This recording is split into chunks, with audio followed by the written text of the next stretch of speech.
금붕어는 1959년 발표한 선생의 대표작인데요. 주인공 맹교감의 인간성을 나와 연결해서 생각해보는 것도 독서의 한 재미라고 여겨집니다. 금붕어 시작합니다.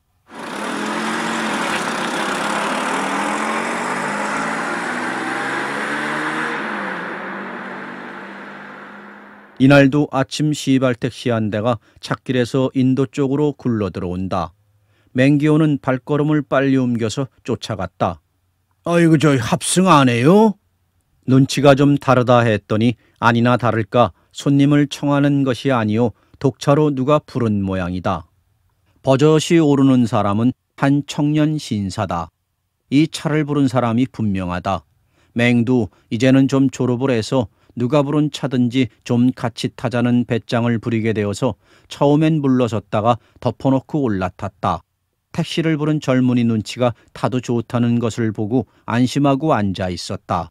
어느 틈에 뒤에도 한 사람 타고 앞에도 두 사람이 탔다. 좀 빨리 갑시다. 이건 늦겠는데?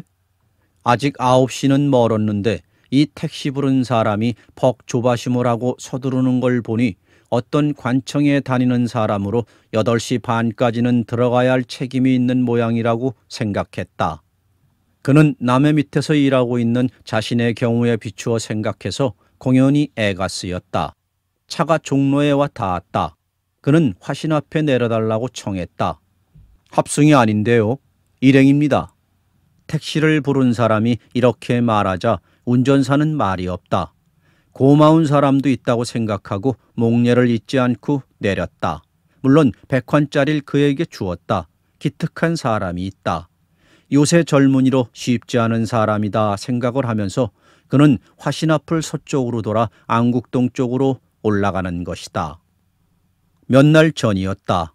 전차는 벌써 10,000원이 되어서 오는 것이라 매달리거나 떼밀고 비비대고 들어가지 않으면 탈 수 없고 더구나 버스는 말할 것도 없으니 벌써부터 단념을 한 것이고 합승을 타기로 한 그였다.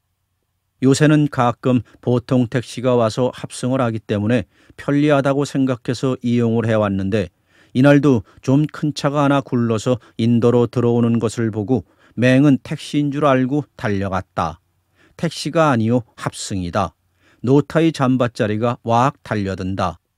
여느 때는 그런 경우에 애써 탈 생각도 아니하고 물러서던 그가 이날따라 에라 한번 대들어보자 하고 길을 쓰고 달려들었다. 타기는 탔다. 정신없이 탔다. 전 같으면 탈 염도 못했지만 타려고 하다가도 밀려나오고 마는 것이었다. 맹을 떼밀어내고 올라가 타는 자들은 모두 30 내외의 자식 또래의 젊은이들이었다. 아이고, 이렇게도 양보할 줄을 모르나. 우리나라 젊은이들이 왜 이렇게 도의심이 없는가? 저 혼자서 중얼거리면서 하늘을 바라보다가 다른 합승이나 택시를 기다려서 늦더라도 천천히 타던 그가 이날은 제법 젊은 축에 끼어서 비비대고 올라앉은 것이었다. 아이고, 시간이 어떻게 되었나? 팔목에 있을 시계가 없다. 가슴이 선뜩하다. 좌우를 돌아보아야 전차와 달라서 그럼직한 사람은 없다. 운전사를 찾아서 시계가 금방 없어졌으니 어떻게 하면 좋으냐고 해보았다. 저 아저씨, 시계를 가진 자는 타지 않습니다. 운전사는 대수롭지 않은 일인 듯이 앞만 보고 차를 몰고 있다. 아이고, 시계를 집에 놓고 온 것이나 아닙니까? 바닥에 떨어졌나 보시지요. 차에 탄 사람들은 가장 동정이나 한다는 것이나 반갑지가 않았다. 몇 번을 팔목을 되보고 바지 포켓을 보고 하면서 정신없이 앉았다가 종로에 와서 내릴 수밖에 없었다. 하루 종일 기분이 나빴다. 속으로 요새 젊은이들이 나쁘고 세월이 고약한 것을 개탄하고 공연히 여러 사람이 밀려드는 차에 덤벼들어 탄 것을 몇 번이고 후회하면서 썩 기분 나쁜 하루를 지냈다. 왜 이렇게 실수를 하나? 이게 벌써 몇 번째인가? 집에 가서 무엇라고 하나? 복잡하게 사람이 밀려드는 차는 전차나 합승이나 안 타기로 작정을 하고도 또 이렇게 실수를 하는 자기 자신이 퍽 딱하게 생각되었다. 아이고, 왜 또 그랬어? 이다면 얘여 그러지 말어. 예 대답하고도 또 그러고 하는 어린 자식 타이르듯이 맹은 자기 자신을 타이른 것이었다. 그리고 그동안에 가깝고 먼 과거에 실패한 경험이 하나하나 머리에 떠나와서 마음의 괴로움을 느꼈다. 하루 종일 아무 일도 손에 붙지 않고 정신없이 지냈다. 다음 날이 마침 월급날이라 시계가 없이는 하루를 견딜 수 없기 때문에 덮어놓고 15,000원을 뚝 잘라서 시계를 샀다. 시계 장수에게 속으면 안 되겠다 생각해서 장사를 좀 해본 경험이 있는 조카딸을 데리고 가서 샀다. 아저씨, 물건을 사실 땐 혼자 가시지 말고 꼭 절 데리고 다니세요. 아저씨는 을에 속으시니까. 그래, 넌 물건 시세를 잘 알고 똑똑한 사람이니까. 이렇게 조카딸을 집에 데리고 있으면서 믿고 일을 시키고 난 것이었다. 장사라고 좀 해보는 것이 잘 안 돼서 아이들을 데리고 살기는커녕 국민학교 중학교 1학년짜리 공부도 시키기 어려운 형편이니 무슨 다른 도리가 있어야 하겠다고 하던 참이었다. 그래서 조카를 시계 장사나 시켜보았으면 하였다.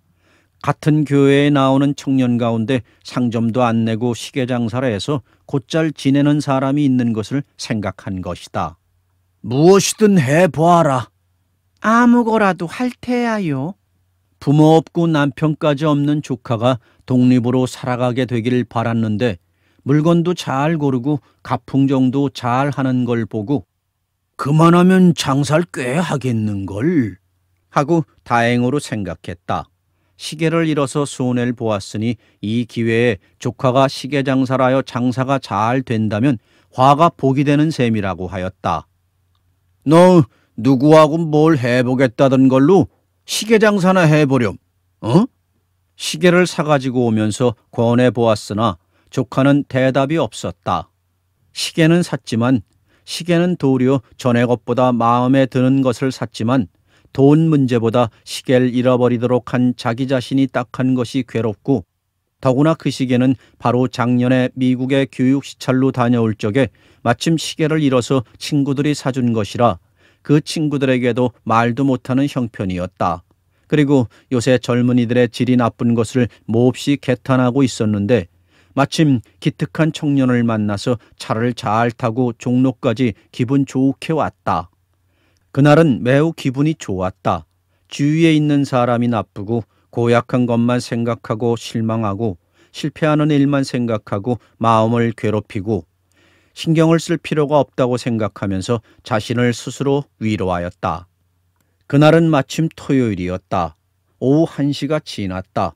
웬만한 선생들은 다 나가고 학교일이나 제일이나 미진한 일이 있는 듯한 선생들만이 4, 5인 남아있다. 교무주인 박 선생도 무슨 책을 뒤적거리고 앉아있다. 박 선생, 냉면이나 먹으러 갑시다. 일어나시오. 옆에 있는 다른 선생까지도 바라보면서 맹은 큰 소리로 박 선생을 불렀다. 교감 선생님, 오늘 한턱 하시렵니까? 그래, 한턱 하지요. 선생님들 일어나셔요. 교감 선생님을 발라먹으면 되나? 식구도 많으시고 어려우신데 우리가 대접을 해드려야지요. 아이고, 별소리를 다 하시오. 황 선생은. 선생님들, 자 어서들 갑시다. 윤 선생, 백 선생, 차 선생 다음 자리에 앉아있는 국어 선생인 황 선생이 어물어물 테이블을 정리하고 있는 것을 보고 한번 큰 소리를 쳤다. 식구도 많으시고 어려우신데 어쩌고 하는 말이 듣기 싫은 것이었다. 교감 선생님이 모처럼 청하시는데 어서들 가십시다. 교무주임이 이렇게 재촉을 해서 모두 6사람이 평양루에 가서 맛보기 청하는 사람, 보통 청하는 사람 해서 냉면을 먹고 맹은 1,700환을 치르고 돌아왔다. 주머니엔 겨우 500환짜리 한 장이 남았다. 그 누가 볼까봐 얼른 집어넣었다. 500환. 집에 가면 무얼 사가지고 오기를 기다리는 손주놈을 위해서 무얼 살 것이라든지 마누라가 찬거리 돈 달라고 하면 줄 것이라든지 다음날 출근할 때에 합승값이나 점심값이나 무엇라 생각하면 500환이란 돈이 셈이 안 되는 돈이다.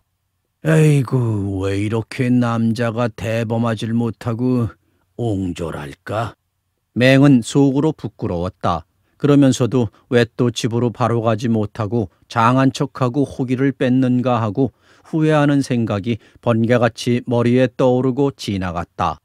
앞뒤를 생각해서 무슨 일을 하지 못하고 마음 내키는 대로 기분에 따라서 해버리는 것이 탈이란 것을 맹은 잘 알면서 같은 실수를 밤낮 되풀이하는 것도 자기의 결점이란 것은 어쩔 수 없는 일이었다. 오늘 오후엔 일찍 가서 쉬리라. 이런 생각을 하면서 맹은 사무실에 들어갔다.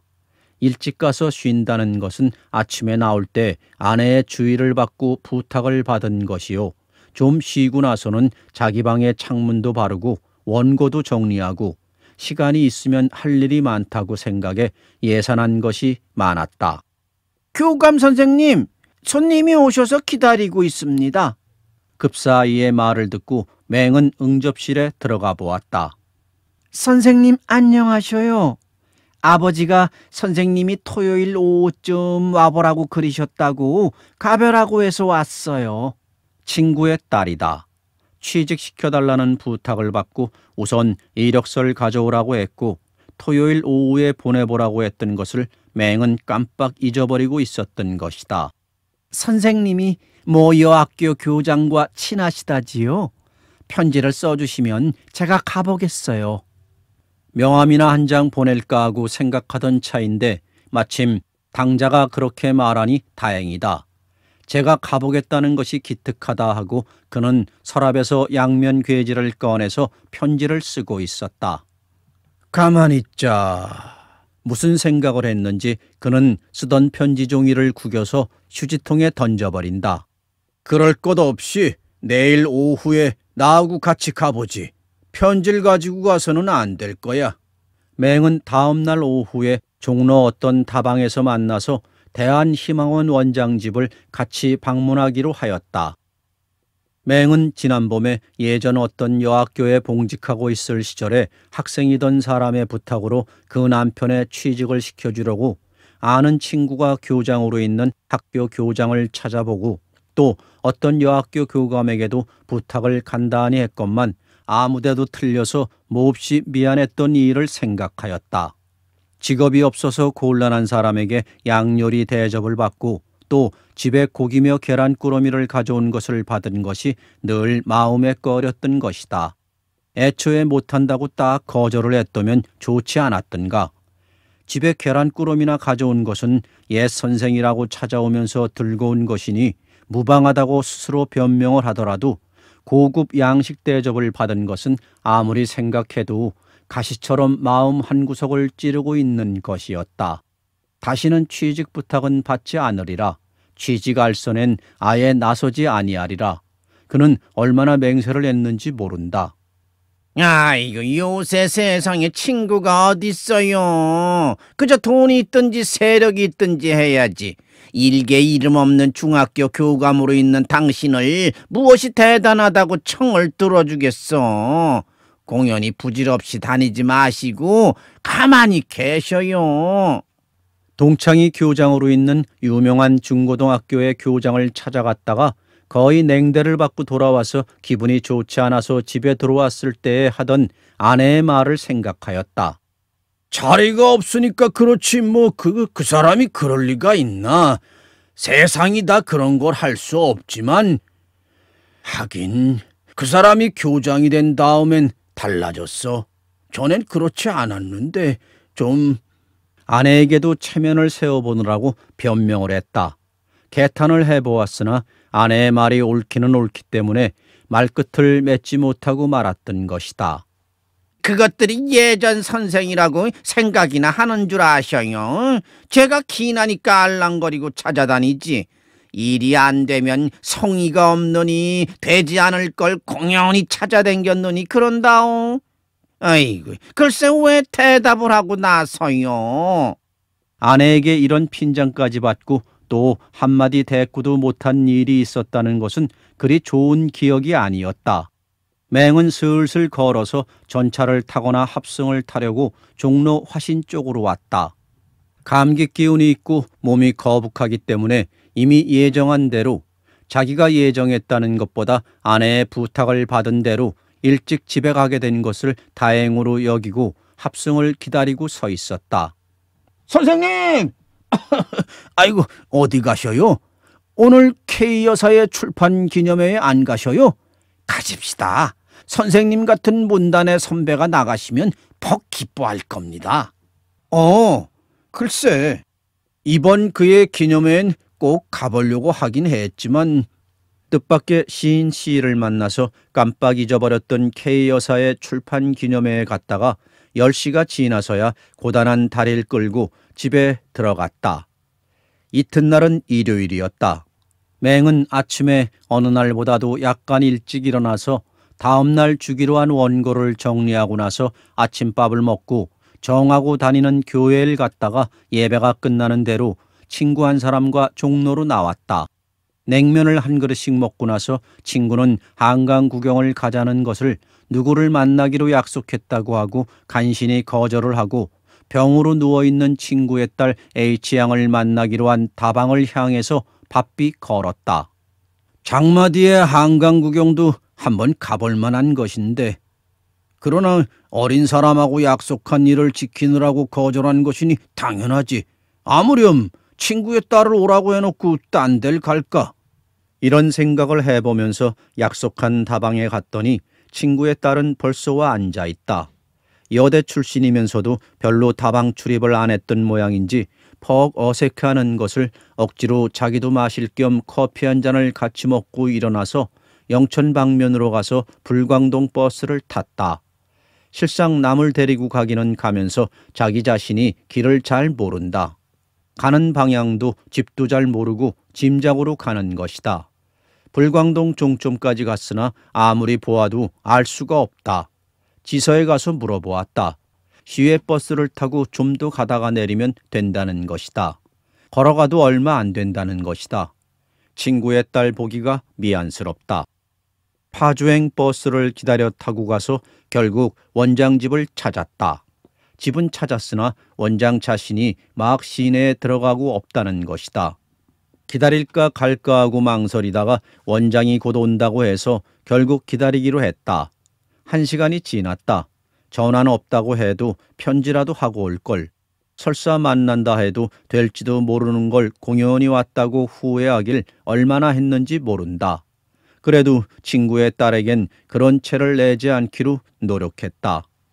잠깐 다니러 갔다니까 곧 올 거야. 이 원장은 나하고 퍽 가까운 사이요. 그리고 상당한 사업가니까 어떻게든지 일자리를 만들어서라도 취직을 시켜줄 거야.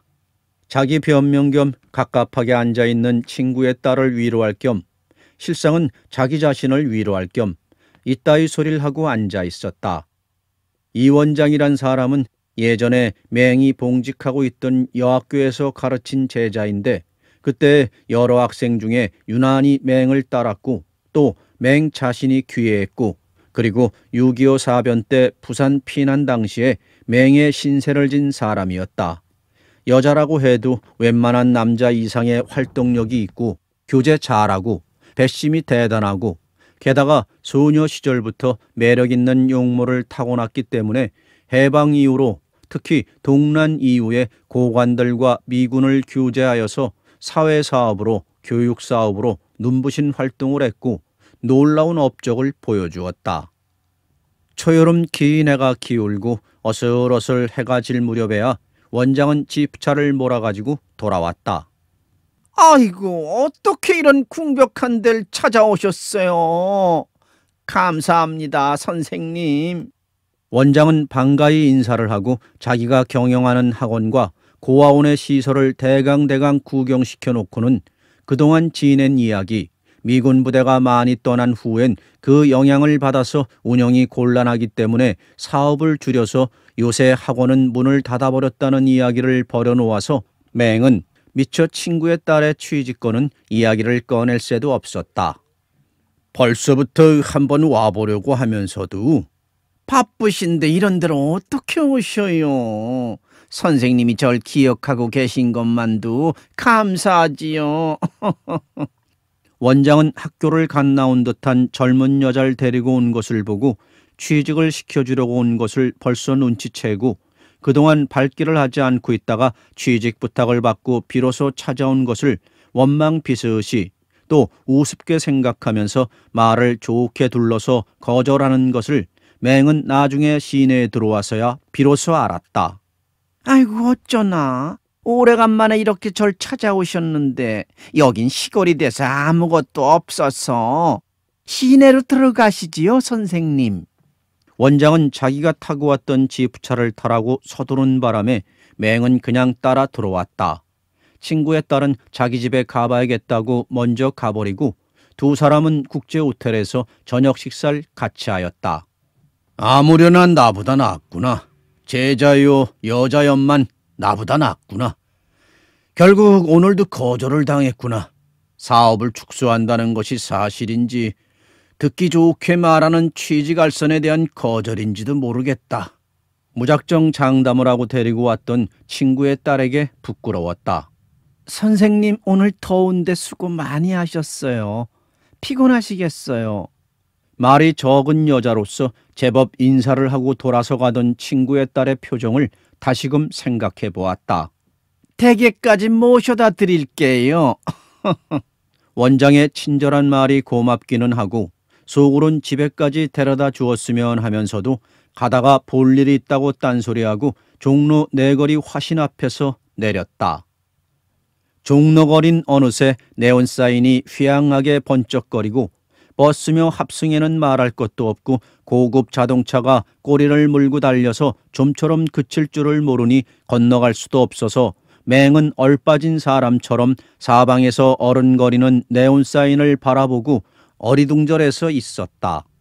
선생님은 약하시고 인젠 나이도 유만하신데 맡은 일이나 보시고 글이나 쓰시고 가만히 계셔요. 웬만한 일은 못한다고 딱 거절을 하셔요. 제가 학교에 있을 땐 몰랐지만 나중에야 알았어요. 선생님은 참 좋으시면서도 그게 결점이야요. 무얼 알았던가? 선생님이 저희 모결 떠나시게 된 동기랄까? 이유가 그게 아니야요? 예스만 하시고 노소리를 못하신다는 게. 아이고 고단하다. 어떻게 집에 갈까?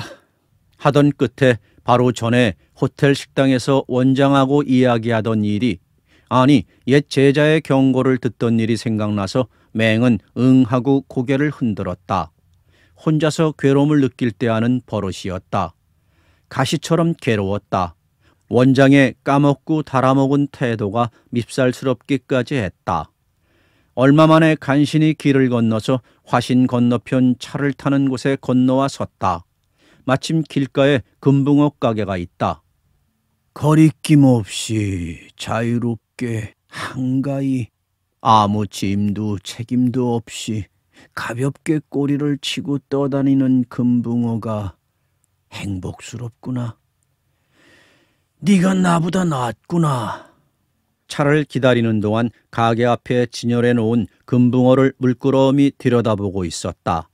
금붕어를 들여다보는 동안 합승을 기다리는 갑갑증도 면하고 아까 원장의 이야기도 잊어버릴까 하고 들여다보고 있다가 또 딴 생각을 하게 된다.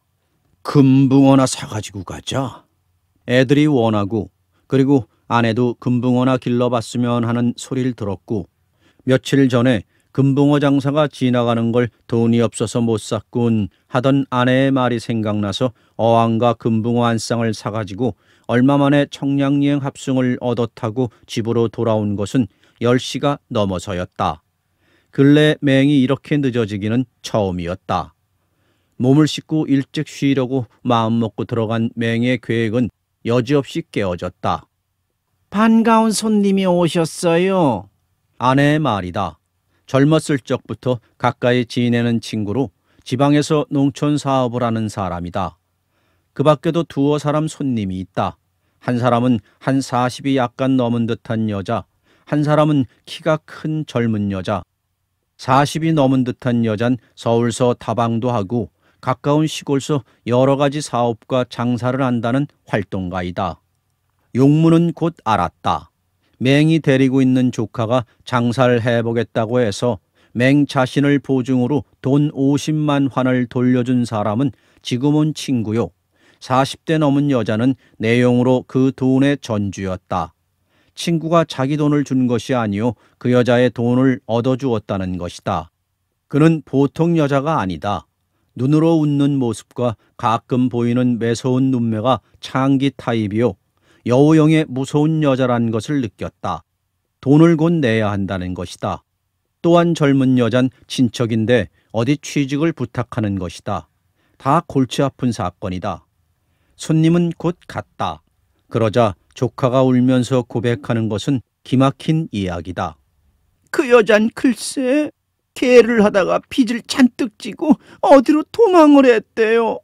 이걸 어떻게 해요? 그러게 애초에 내가 안 된다 그랬지. 네가 하도 조르게 해주었더니 종래 잘 됐다. 내가 물지 별 수 있니? 그 여자란 것은 서울 어떤 변두리에서 다방을 같이 하기로 하고 조카의 돈을 맡았던 사람이다. 맹은 적지 않은 돈을 쓰는 것도 처음엔 반대했고 다방을 한다는 것은 처음엔 알지도 못했던 것이다. 조카가 울고 있는 꼴을 보고 결국 도장을 찍어준 것이다.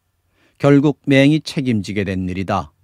아이고 애들이 어항을 깨뜨렸어요. 금붕어도 죽고 아이고 어떡해요?